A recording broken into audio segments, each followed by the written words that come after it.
پوری تقریر الف سے یا تک اس کا مدعا یہی ہے. آپ نے 1000 بار سنی ہوگی لیکن کبھی غور نہیں فرمایا ہوگا. اب ذرا میں دوبارہ اس کا ترجمہ پڑھتا ہوں, آپ ذرا سنیں. اللہ فرماتا ہے, سورت مجادلہ ہے, المجادلہ یعنی جھگڑا کرنا. سورت کا نام بھی سن لیجئے. اور 28واں پارہ اسی سے شروع ہوتا ہے. آخری سے پہلی آیت ہے کتب اللہ لأغلبن. اللہ تعالیٰ نے یہ لکھ دیا ہے, کتب اللہ نے یہ لکھ دیا ہے یعنی طے کر دیا ہے. یہ قانون ریٹن ہے, رائٹ کر دیا گیا ہے, لکھ دیا گیا ہے. بلکہ نہ صرف لکھ دیا گیا بلکہ لاگو بھی کر دیا گیا ہے. تم کو پتا ہے نا جو قانون اللہ پاس کرے وہ لگا کر رہتا ہے. سنیے جناب کیا مزیدار بات ہے. کتب اللہ نے یہ بات طے کر دی ہے, لکھ دی ہے. لأغلبن انا, اللہ فرماتا ہے کہ میں ضرور غالب آؤں گا. ورسولی, اور میرے رسول غالب آئیں گے. آپ کو نہیں سمجھ میرا خیال ابھی تک آئی. اگر آپ کو سمجھ آتی تو آپ جھوم اٹھتے. اللہ فرماتا ہے یہ قانون ہے, یہ لکھ دیا ہے میں نے, یہ فرض کر دیا ہے. کتب اللہ لأغلبن انا, کہ میں غالب آؤں گا. ورسولی, اور میرے رسول آئیں گے غالب. ان اللہ قوی عزیز. اب سمجھ آئی؟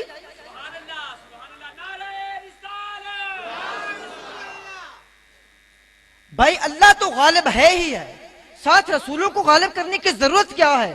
آج دیکھو میری سرکار کا غلبہ. آج شرقتا غرب, مستشرقین اور منکرین کے دل ہلے ہوئے ہیں. ہر جگہ 12 ربیع الاول کی دھوم ہے. یہ ہے غالب آ جانا رسولوں کا. سبحان اللہ.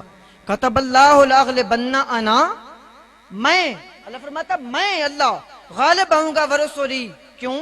ان اللہ قوی عزیز, بے شک اللہ قوی ہے اور عزیز ہے, ہر بات پہ غلبہ رکھتا ہے.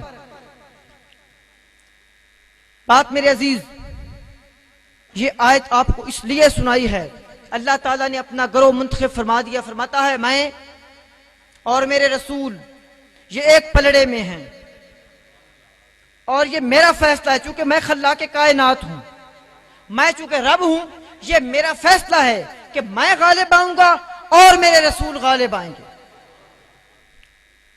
یہاں آپ نے دیکھا کہ انا کا صیغہ واحد کا میں, اور رسولی جمع کا صیغہ ہے یعنی میرے رسول. اللہ نے صرف واو کا فرق ڈال کے یہ فرما دیا ہے کہ میں اور میرے رسول غالب آئیں گے. یہ تھوڑا سا توحید کا بیان ذرا مشکل ہوگا, بات چل لینے دیجیے, بڑی آسان ہو جائے گی. اگلی بات میں چلتے ہیں.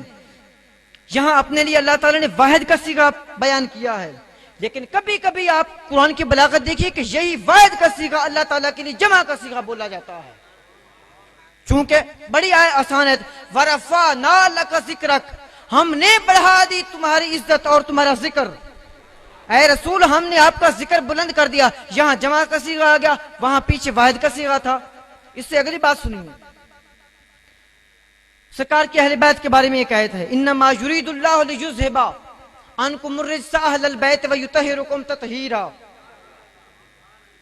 کہ محض اللہ کا ارادہ ہے, اس میں کسی کو شامل نہیں کیا. یعنی مجھے تمہارے مشورے کی ضرورت نہیں ہے, کیونکہ میں خلاق کائنات ہوں, میرا یہ حق بنتا ہے. میں یہ چاہتا ہوں, یرید اللہ, اللہ چاہتا ہے, لیذھب عنکم الرجس اہل البیت ویطہرکم تطہیرا, کہ اپنے محبوب کی تمام اہل بیت کو ناپاکی اور آلودگی سے دور رکھے. پاک کرے نہیں, پاک رکھے. بڑا فرق ہے ترجمے میں.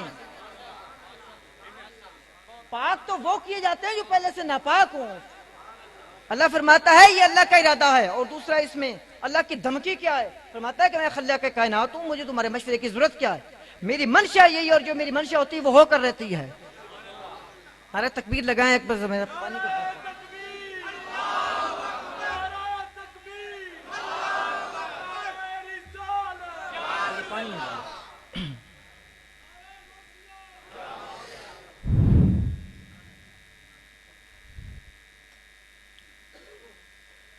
مجھے اعتراض کرنا نہیں آتا, صرف اپنے مسلک کا حق ثابت کرنا آتا ہے صرف. اور یہ بھی بات نہیں کہ مجھے بات کرنی نہیں آتی. یہ چال چمویاں, یہ لنترانیاں میں نے بڑی سنی اور بڑی جگہ پڑھی ہیں اور پڑھائی بھی ہیں. صرف یہ میرا ایک اپنی طبیعت ہے، میری فطرت ہے کہ میں کسی پر بلا وجہ اعتراض نہیں کرتا، اور جتنا میرے سامعین کا مجمع ہے میں آپ کو بھی اپنی طرف راغب کروں گا۔ میں نے آپ کی سال ہا سال تک تربیت کی ہے اور آپ کو اس نہج پہ لایا ہوں کہ کسی پر اعتراض کرنے کی ضرورت نہیں ہے، اپنا مسلک حق واضح کرو۔ اور یہ بھی بات نہیں کہ ہمیں بات کرنا نہیں آتی، غالب نے کہا تھا ہے کچھ ایسی ہی بات جو چپ ہوں، ورنہ کیا بات کر نہیں آتی۔ ہاں، اگر یہ کرنا چاہیں تو بڑی باتیں کر سکتے ہیں، لیکن صرف یہ ہے کہ ہم اپنی نہ تقریر کو ان حوالوں سے بوجھل کرتے ہیں اور نہ ثقیل کرتے ہیں۔ اگلی بات پہ چلتے ہیں۔ یہ فرق تھا، فرق آپ کو اب 2 لفظوں میں سمجھا دوں۔ میں بیان یہ کرنا چاہتا تھا کہ اللہ ہے مالک، کبھی اپنے کے لیے واحد کا صیغہ استعمال کرتا ہے قرآن مجید کے کہ میں رب ہوں، میں یہ کام کروں گا، اور کبھی کرتا ہے کہ ہم کریں گے۔ بھئی یہ کیا مطلب ہوا؟ مجھ سے کئی بار علماء نے سوال کیا، میں نے کہا بات تو واضح ہے، تم کو سمجھ نہیں آئی۔ اللہ نے فرما دیا لَأَغْلِبَنَّ أَنَا وَرُسُلِي إِنَّ اللَّهَ قَوِيٌّ عَزِيزٌ، میں اور میرا رسول غالب آئیں گے۔ جب رسولوں کو اپنے ساتھ ملا لیا تو جمع کسی کا تو بولے گا،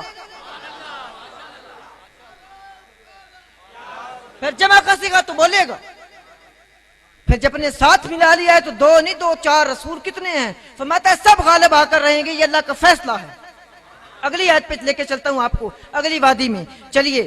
اللہ فرماتا ہے ان العزت للہ جمیعا، بے شک عزت جو ہے وہ صرف اللہ کی ہے۔ ایک جگہ اللہ تعالی نے یہ دی، کیوں؟ چونکہ اس کا حق ہے، وہ خلاق کائنات ہے، اس نے ہر چیز کو پیدا کیا، اس کا حق ہے کہ عزت اس کے لیے ہے۔ میں فرما دیا کہ عزت صرف میرے لیے ہے۔ اگلی ہی وادی میں چلیں، فرما دیا ان العزت للہ ورسولہ وللمؤمنین، عزت نہ صرف اللہ کے لیے بلکہ اس کے رسولوں کے لیے بھی ہے، بلکہ تمام مومنین کے لیے عزت ہے۔ بے شک کافر لوگ اور منافق لوگ برا ہی کیوں نہ مان جائیں، ساتھ یہ بھی فرمایا کہ کیوں نہ کسی کو بات بری ہی لگے کسی منافق کو، لیکن پھر بھی عزت جو ہے یہ اللہ کے لیے بھی ہے، اللہ کے رسولوں کے لیے بھی ہے، اور تمام مومنین کے لیے بھی ہے۔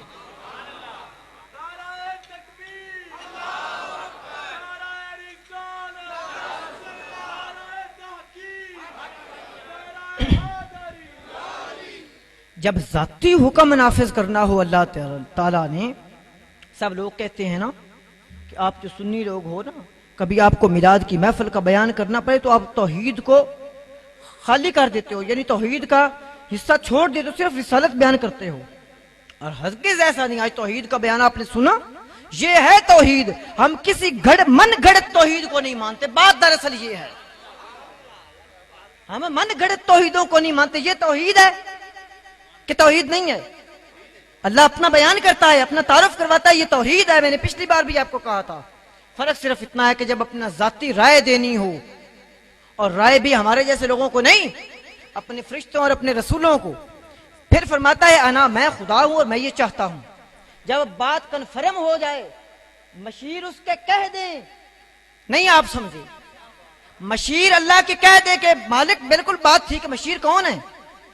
ذرا زور سے بولو، مشیر کون ہے؟ فرشتے، اور کون ہے؟ اللہ کے رسول۔ ہاں، پھر جب بات کنفرم ہو جائے پھر فرماتا ہے وَرَفَعْنَا لَكَ ذِكْرَكَ، ہم نے آپ کا ذکر بلند کر دیا۔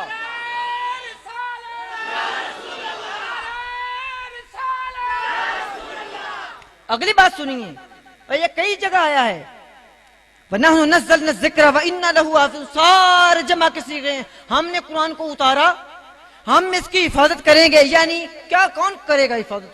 فرماتا میں، میرے فرشتے، میرے رسول، سب۔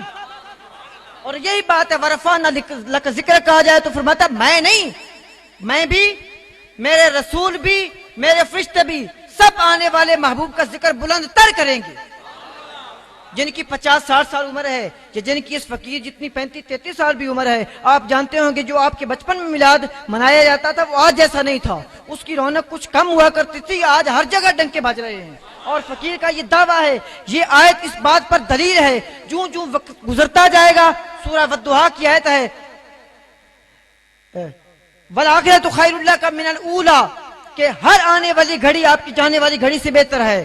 اور اس پر یہ دلیل ہے وَرَفَعْنَا لَكَ ذِكْرَكَ، کہ میرے رسولوں نے بھی بات کو تسلیم کر لیا، میرے فرشتوں نے بھی ہاں میں ہاں ملا دی۔ جب تک قیامت نہیں آتی، قیامت تک نبی علیہ السلام کا ذکر بلند تر کیا جاتا ہی رہے گا۔